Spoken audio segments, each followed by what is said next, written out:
Hello everyone and welcome back to another episode of Killer Academy, where we take the worst killers Dead by Daylight has to offer and I show you how to best utilize them.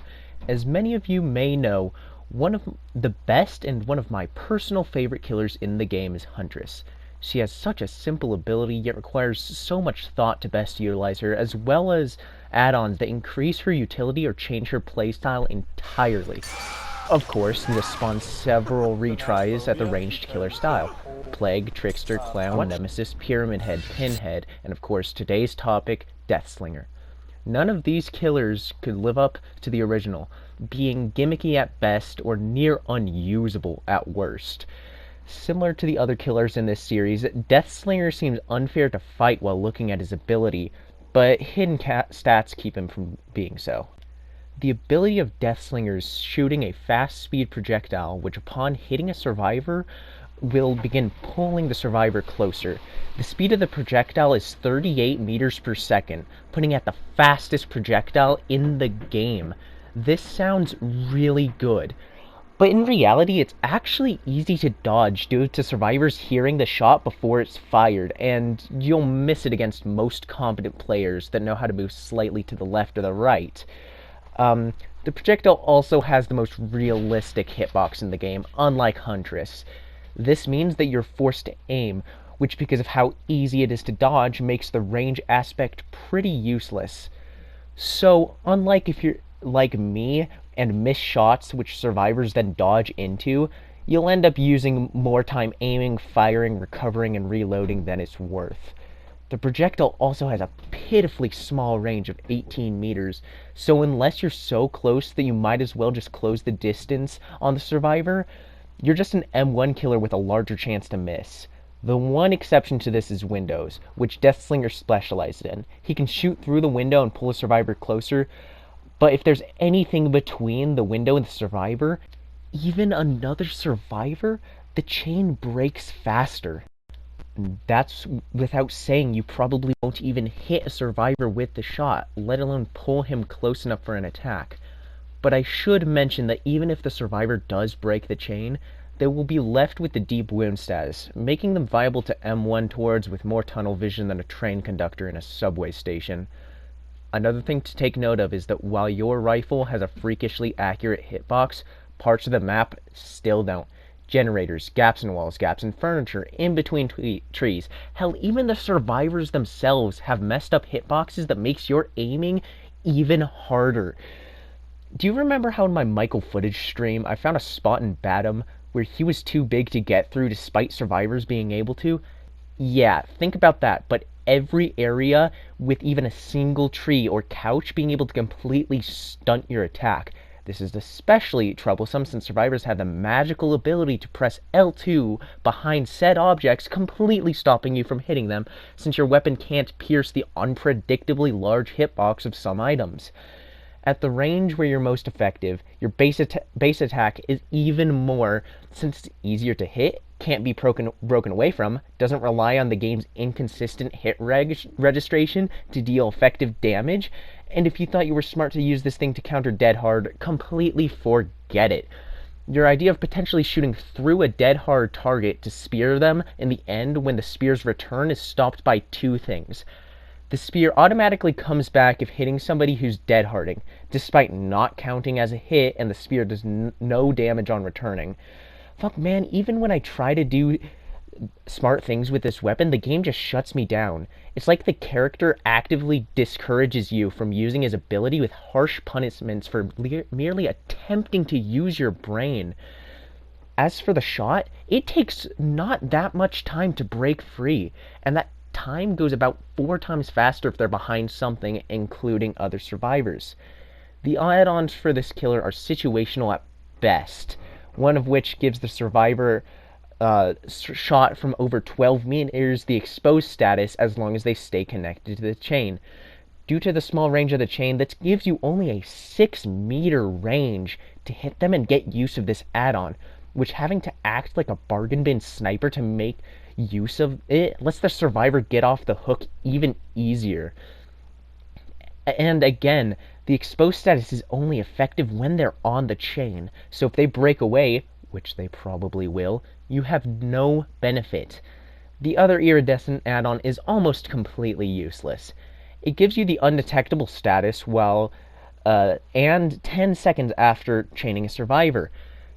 This seems good on paper, but because the survivor you just shot is going to do everything in his power to know where you are and to avoid dying, undetectable doesn't mean anything.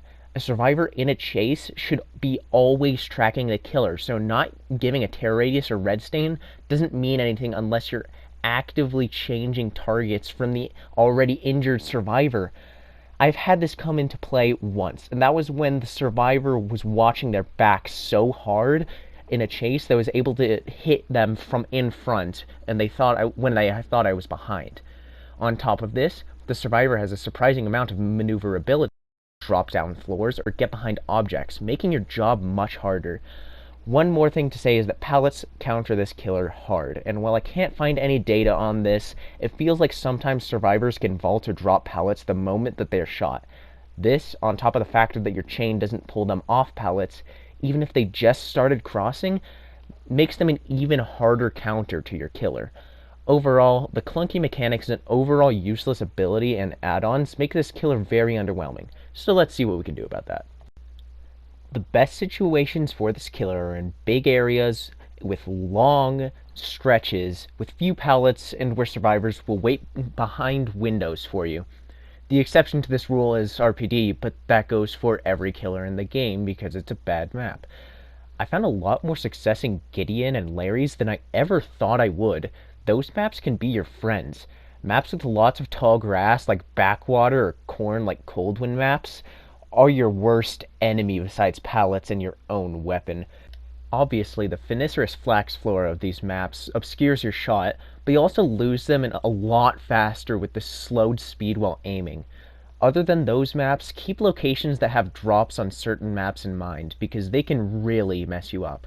Ormond is a great example of this, because most of the map is really good, but the second floor of the main building will come in clutch for survivors you're chasing.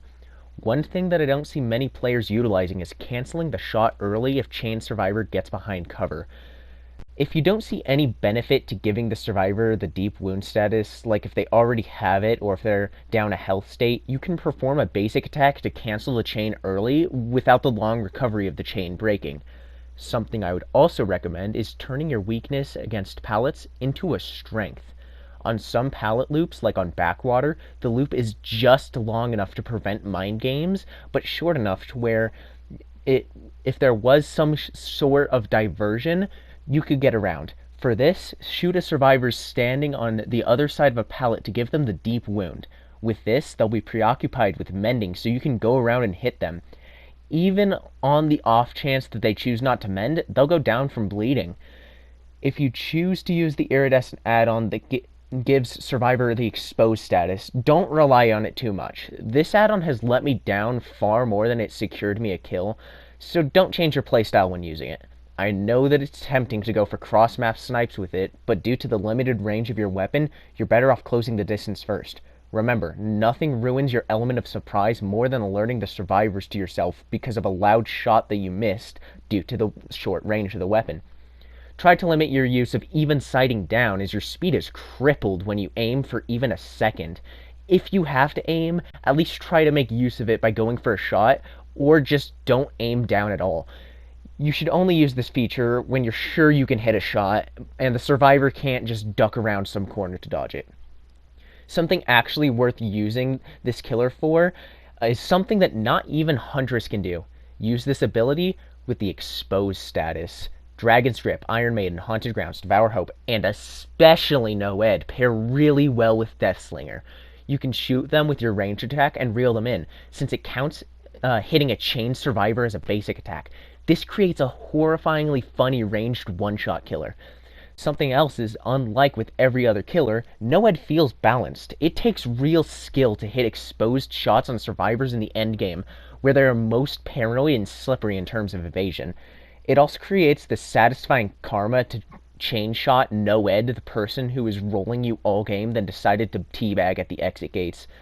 This is the one time I actually encourage you to use this perk, since you're playing down for most of the game only using 3, and you see that counter that you're so easy to dodge.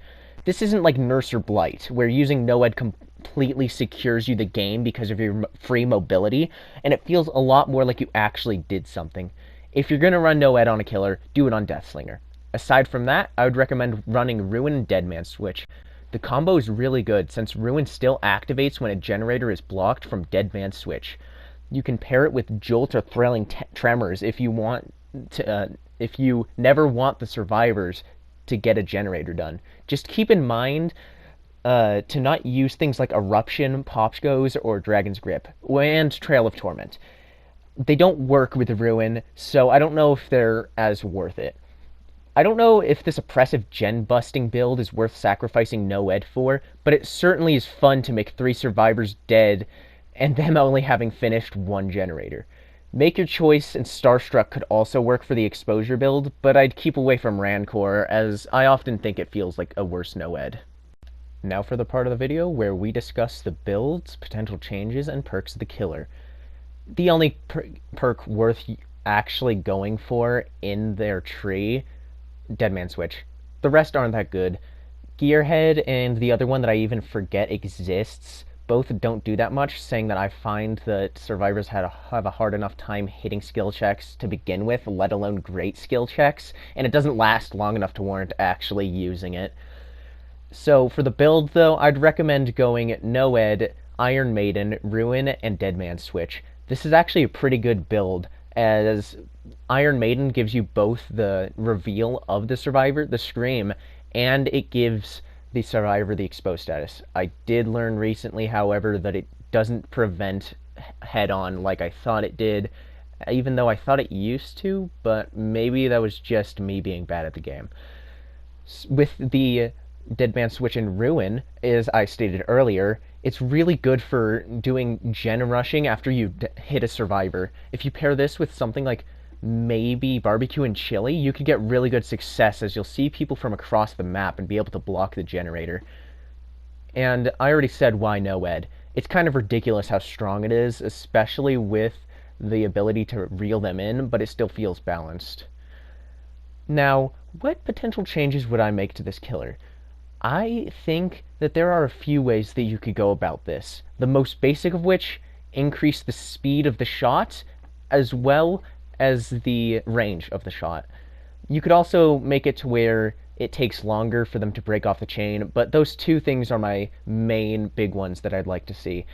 As it stands, your only use as a ranged killer feels negated in the fact that you don't get much use of being a ranged killer because you don't have much range. So seeing that change might be a good for this killer. Another thing I suggested was making another add-on. I think it would be purple or iridescent, but what it would do would make it to where when a survivor gets behind cover, it doesn't actually increase the rate of what they get off, or only slightly increases this. This would be good because, as it stands, iridescents and purples are pretty hard to get, and it would make it to where you have more of a motive of going for those ranged shots because they can't just instantly get off. I was thinking that there could be a bunch more things with the add-ons. You could do things that give all sort of status effects. I thought in particular Blind or Broken could be very good for this killer in particular. I was also thinking of one other unique add-on to this killer, giving somebody the trigger finger status effect. As it stands, that's not a status in the game. I know what you're thinking. What? You're thinking of adding a completely new status into the entire game? That's ridiculous. Well, here's what I was thinking. When Trigger Finger is active, for the amount of time that a survivor is affected with the Trigger Finger status effect, they cannot heal themselves or anyone others, including mending. This would force it to where survivors can't just sit on the other sides of pallets and loop you with them. They would have to keep on the move or risk going down from this status effect. I think that this could go anywhere from a yellow to a purple. It could be something that progresses with each stage. For example, on first stage, yellow gives something like Rusty Chain. It makes it to where a survivor that is hit with the shot gets Trigger Finger status effect for, let's say, 15 seconds. On green, we'll go with a Polished Chain. This makes it to where survivors that are hit with a chain get affected for the Trigger Finger status effect for 30 seconds. And then finally, the purple one, Reforged Chain. This makes it to where survivors hit with the hook get the trigger finger status effect for 45 seconds. This could change up the playstyle of him a lot, from making players have to choose whether they want to gamble everything on staying on the other end of a pallet or actually be forced to move. To balance this out, I'd say make it to where if a survivor is hit by a second chain, it adds back a little bit more time. So the killer couldn't just bully them into submission by completely shooting them, re-pulling them in, and, just making it to where the survivor slowly but surely loses more and more of their progress. I think that this could be a decent upgrade to the killer while also being risky, because you'd be risking not going for insta kills with the exposed status chain, or not going for a near unbreakable chain with the one I suggested. This would make it to where it would feel a lot better for hitting those shots and not just feel like you're playing a worse version of Huntress, as now he has his own unique benefits to hitting those shots. As for other things, I think the main things is increase his speed while sighting down slightly, ever so much, that you wouldn't, just get completely stunted out on maps that have anything obscuring your vision, to the point of that it doesn't feel like you're actually being any more beneficial with your play styles. I found that to be very disappointing, that you can lose people so easily when sighted in, and there's not enough reward for it, as people will just know to move slightly to either side. But with these changes, I'm thinking that it could refine the way that he plays into a killer that's a lot more fun for those playing, without being unfun to play against. Onryo. So, if none of those got added in, that'd be fine. But if they do, until then, go out, shoot some people, or miss, and tell them I sent ya.